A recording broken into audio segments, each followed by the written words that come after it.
Bonjour mesdames, bonjour messieurs, bienvenue dans cette autre tranche des WAB Actu sur WAB Info TV.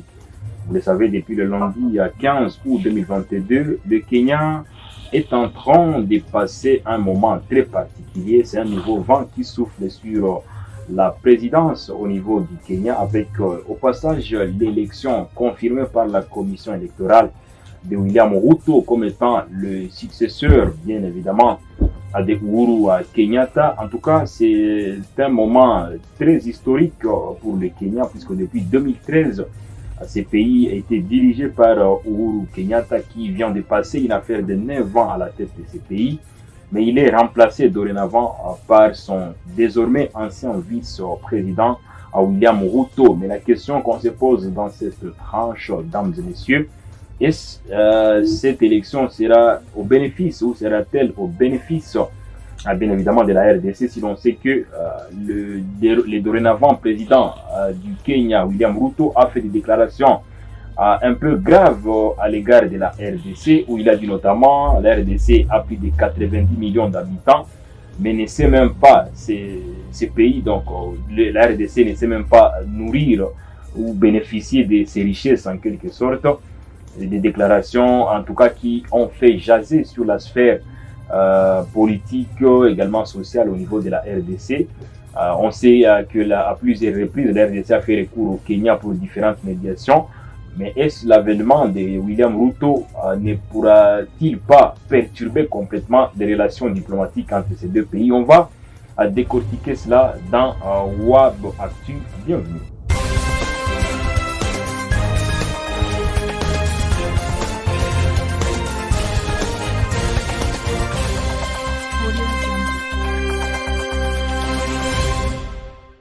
Et pour en parler une fois de plus, je suis avec Amiral Senghor de Gaza. C'est un fait d'actualité. Le Kenya, en tout cas, a un nouveau président. Il s'agit bel et bien de William Ruto, le désormais vice-président, ou plutôt le désormais ancien vice-président de ce pays.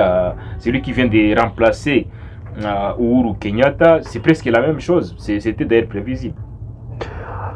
Vous savez, le Kenya a organisé une élection qui n'était pas très facile, mais voilà, les citoyens, les Kenyans se sont comportés à des grands citoyens.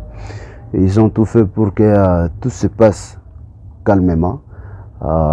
Les élections, il y a William Ruto qui a été élu, qui n'était pas d'ailleurs attendu. C'est déjà l'échec, si je peux l'appeler comme ça, de Raila Odinga, qui était soutenu ici par le président sortant, qui malheureusement, Uhuru Kenyatta, qui a chaviré. Donc d'une part, il y a lieu de dire que les Kenyans ont sanctionné la politique, ou soit le bilan, que moi je peux qualifier négatif, parce que perdre une élection en Afrique alors que l'on était aux affaires, un président, un candidat qui était soutenu par les candidats sortants Uhuru Kenyatta, qui échoue l'élection, c'est déjà quelque chose qui ne sonne pas très bien vis-à-vis des... Donc organiser les élections et les perdre, c'est toujours un péché. Ça un péché. Donc, mais quand même, Amiral, si on essaie un peu de voir les chiffres, l'écart n'est pas aussi grand. Le dorénavant actuel président William Ruto a obtenu, d'après la commission électorale, 50,49% de suffrages contre 48,85% pour son rival, son challenger Raila Odinga. C'est très serré. Très serré, oui, mais d'une part, il y a un décalage, je ne sais pas, 40 combien 48,85 contre 50,49. Voilà, il y a à peu près 2%, près de 2% de différence, ce qui explique que le pouvoir en place n'a pas eu à mettre toutes les stratégies nécessaires pour pouvoir ramener le peuple du Kenya à pouvoir leur faire confiance. Voyez-vous, c'est en ce sens que le peuple a dit peut-être faire un tournant vis-à-vis d'un candidat qui serait, ou soit qui était soutenu par le président, le pouvoir en place, et faire confiance à M. William Ruto, voilà. Maintenant, puisqu'il faut quand même les dire, puisqu'après tout juste, après il y a l'élection ou la proclamation des résultats, les voix s'élèvent au niveau du Kenya. Il y a un camp qui estime qu'il y a eu une main noire derrière ces élections. Il y a même des tensions qui sont observées depuis la proclamation des résultats. C'est un peu habituel au niveau du continent africain. C'est habituel et puis c'est rare. Excusez-moi, c'est rare. C'est vraiment rare dans bon nombre de pays africains où on organise des élections et c'est dire que non, il n'y a pas eu des irrégularités. Il y a toujours un camp ou soit un clan qui monte au créneau pour dire que non, la vérité des urnes et l'élection était attachée de plusieurs irrégularités, tout ça. Nous, on connaît ce qui se passe. Bon, ils vont revendiquer, mais à la fin des comptes, le président sera maintenu. C'est récurrent. La RDC a vécu quand même ce genre de moments où il y a un président, un candidat malheureux à la présidentielle qui s'autoproclame président et qui ne reconnaît pas, par exemple, le pouvoir du président élu officiellement. Donc, ce n'est pas quelque chose de nouveau observé sur le continent africain. Mais s'il faut parler quand même de ce président William Ruto, âgé de 55 ans, cet homme a été au cœur de plusieurs critiques après sa déclaration jugée de peu courtoise envers la RDC. Il y a de cela quelques mois où il avait dit ils sont plus de 90 millions, mais non même pas des vaches pour produire le lait qu'ils consomment. Ils ne font que de la musique et portent des pantalons hissés au-dessus du nombril. Notamment ce qu'il avait dit en présence, bien évidemment, des siens. Il avait fait une déclaration un peu dangereuse. Mais est-ce que cela ne pourra-t-il pas avoir des répercussions sérieuses sur les relations diplomatiques entre la RDC et le Kenya? Des répercussions, soit des répercussions en ce qui concerne les relations diplomatiques entre la RDC et le Kenya, non. Il n'y en a pas parce qu'en termes de relations diplomatiques, la politique étrangère avec le Kenya, nous devons toujours garder ces mêmes relations. Mais je parle de l'avènement d'un président qui avait critiqué farouchement la RDC. Non, sur le plan diplomatique, les relations diplomatiques avec le Kenya restent bonnes. Mais c'est seulement la philosophie et la politique d'approche. Parce qu'avec Uhuru Kenyatta, ça passait très bien. Le Kenya se faisait passer pour un parrain vis-à-vis de la crise des groupes armés actuellement en République démocratique du Congo. On voulait d'ailleurs envoyer une force qui jusque-là est controversée par la plupart dans l'opinion publique congolaise. Mais avec maintenant William Ruto, il est sceptique, il a été sceptique, mais il faut être spécialiste en communication pour devoir interpréter, donner un sens au message de William Ruto. À l'implicite. L'implicite. Parce que d'une part, un Congolais qui ne réfléchit pas très bien, il va donner un sens qui est non avéré au propos de M. Ruto. Mais si on va très loin, faire l'analyse linguistique, l'analyse du langage, qu'est-ce que Ruto a dit? La sémiologie. La sémiologie du langage, qu'est-ce qu'il voulait dire? On doit comprendre que son message était nécessairement avec des sous-bassements vis-à-vis du quotidien du peuple congolais. Mais s'il y a une dose de vérité, est-ce qu'il fallait quand même le dire ouvertement? Surtout lui, à son temps, il portait au moins les costumes de vice-président. Cela peut-être pourrait venir de tout le monde, sauf lui. Non, il l'a dit parce que peut-être il était animé d'un sentiment d'amour vis-à-vis du peuple congolais. C'est dire que non. Amour ou désamour? Amour ou désamour, mais dans le sens que moi j'analyse, c'était un amour, parce que c'est pas à dire que si quelqu'un te disait la vraie vérité sur toi pour dire que non, de facto, il devient ton ennemi. Qu'est-ce qu'il a dit que réellement nous, Congolais, ou soit le peuple congolais ne vit pas? Ça n'a pas de sens. Mais qu'est-ce qui allait arriver s'il ne parvenait pas à le dire aussi? C'est qu'il n'allait pas, il n'y aurait rien, mais comme il l'a dit, déjà il y a un fait, et les conséquences, ce sont des réactions des hommes qui ont mal interprété son message. Voyez-vous, parce que c'est inconcevable. Vous pensez qu'il avait raison de le dire? Il avait raison parce qu'il n'est pas entré au-delà de ce qui est du quotidien du peuple congolais. Parce que c'est inconcevable. Mais est-ce que le Kenya, son pays, est également irréprochable? Ce n'est pas irréprochable, mais il y a un décalage entre eux et nous. La comparaison n'est pas raison, mais vie. Mais décalage sur quel point? Sur le plan, par exemple, infrastructure.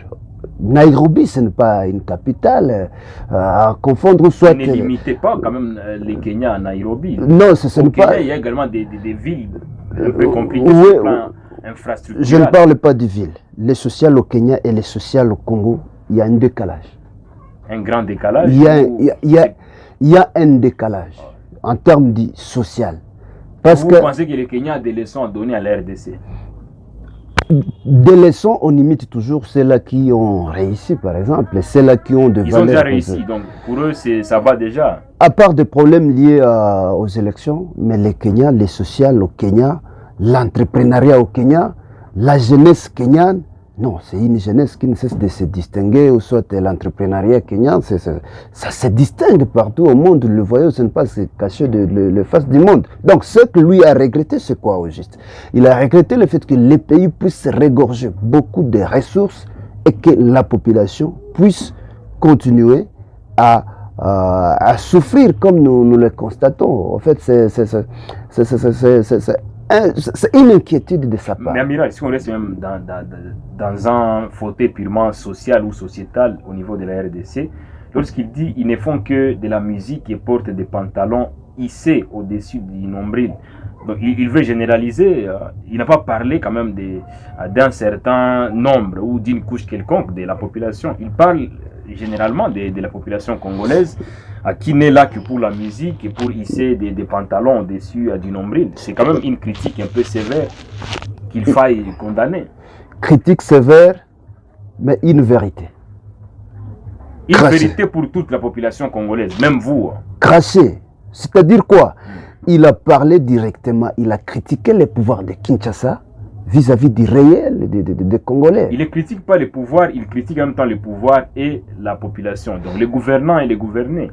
Mais n'oublie pas que l'infrastructure arrange la superstructure. Lorsqu'à la tête, par exemple, on ne réfléchit pas bien, on n'a pas de stratégie pour pouvoir permettre à ce que les pays puissent évoluer. Pensez-vous qu'un citoyen qui se trouve dans le feu fond le fera? Non. Un exemple terre à terre, excusez-moi d'entrer plus dans la politique, mais un exemple terre à terre. Quand on dit que non, les billets entre Kinshasa et Goma étaient à $450 à l'époque du président Kabila, et qu'aujourd'hui, avec Félix Tshisekedi, les billets est à plus ou moins $200.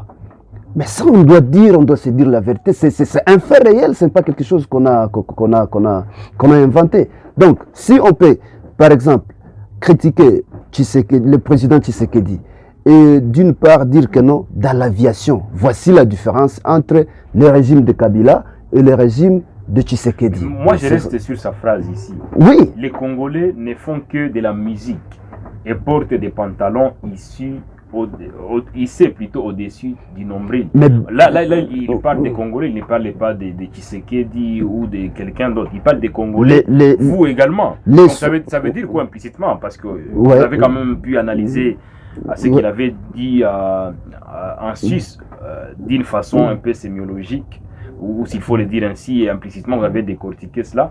Mais ici, lorsqu'il dit cela, il dit apparemment c'est un peuple naïf, c'est un peuple qui n'est là que pour des futilités, pour les divertissements, et pas un peuple sérieux s'il s'agit du boulot. Est-ce que tous les Congolais sont naïfs? Est-ce que tous les Congolais sont adeptes de la musique? Est-ce que tous les Congolais hissent leurs pantalons au-dessus du nombril? Les Congolais, tous les peuples congolais, en fait, tous les Congolais ne sont pas naïfs. Mais dans la généralité... Sur ce point, il n'a pas raison. Non, il y a les sous-entendus de son message. Les sous-entendus de son message, c'est lesquels? Quand il dit que nous ne faisons que de la musique, nous ne savons que enfiler en dessous du pantalon jusqu'à l'ombril, je ne sais pas. La SAP, vous imaginez actuellement, la SAP, c'est une culture, oui, de la RDC. Moi, je suis au niveau de la généralisation. Généralisation avait-il raison de généraliser que tous les Congolais sont ainsi? Est-ce qu'il était le mieux placé pour dire cela? Il n'était pas... Il était le mieux placé pour le dire parce que c'est son argument, son point de vue personnel. Il n'y avait pas quelqu'un, il ne devrait pas y avoir quelqu'un qui pouvait le dire à sa place. Donc il fallait qu'il le dise, qu'il puisse le dire pour que ça puisse avoir un sens connotatif. Voyez-vous?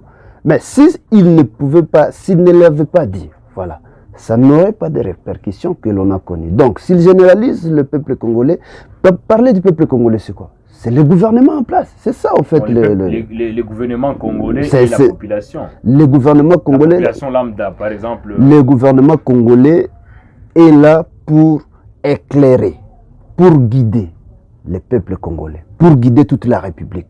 Ce que je vous ai dit, ce n'est pas un citoyen de Massissi qui va venir jusqu'à Kinshasa. Mais le gouvernement congolais est l'émanation du peuple congolais. Ça veut dire quoi?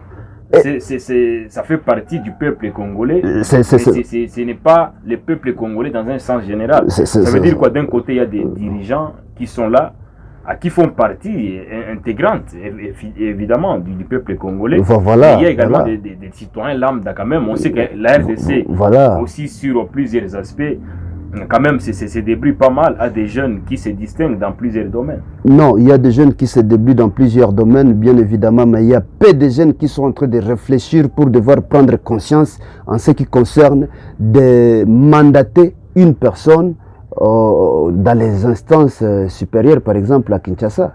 Voyez-vous, aucun peuple, je ne vois pas cette jeunesse qui peut se décider pour dire que non, Monsieur Richard Mouhima, vous êtes député national, mais nous constatons avec regret que vous n'êtes plus en train de défendre nos intérêts. Personne ne le fait. Donc, vous pensez que les peuples congolais ne mandatent pas des jeunes? Le peuple congolais mandate des jeunes, mais des jeunes qui sont corrompus. Et c'est ça ce qu'a dit monsieur William Ruto. S'il faut revenir sur le questionnement des départs, je veux savoir, Amiral, est-ce que cela ne va-t-il pas avoir des répercussions ou des retombées sur les relations diplomatiques entre la RDC et le Kenya? Si l'on sait qu'il y a un nouveau vent qui souffle sur le Kenya a abrité plusieurs médiations pour des guerres qu'il y a au niveau de l'Est de la RDC notamment. Est-ce que l'avènement de William Ruto, qui a critiqué directement les peuples congolais, s'il faut le dire ainsi, ne pourra-t-il pas avoir, son avènement ne pourra-t-il pas avoir des répercussions? Mais automatiquement, ça change la donne. Ça change la donne. Pourquoi? Parce que ce n'est pas l'affection, ou soit les liens de rapprochement entre le président Félix Tshisekedi et le président Uhuru Kenyatta. Ce ne sont pas au même degré, voyez-vous. Ces liens de rapprochement. Alors, avec M. William Ruto, nécessairement, il y aura beaucoup de réserves. Il sera très sceptique dans beaucoup de questions parce que selon lui, selon son message, il sait que le problème des Congolais, c'est les Congolais d'abord.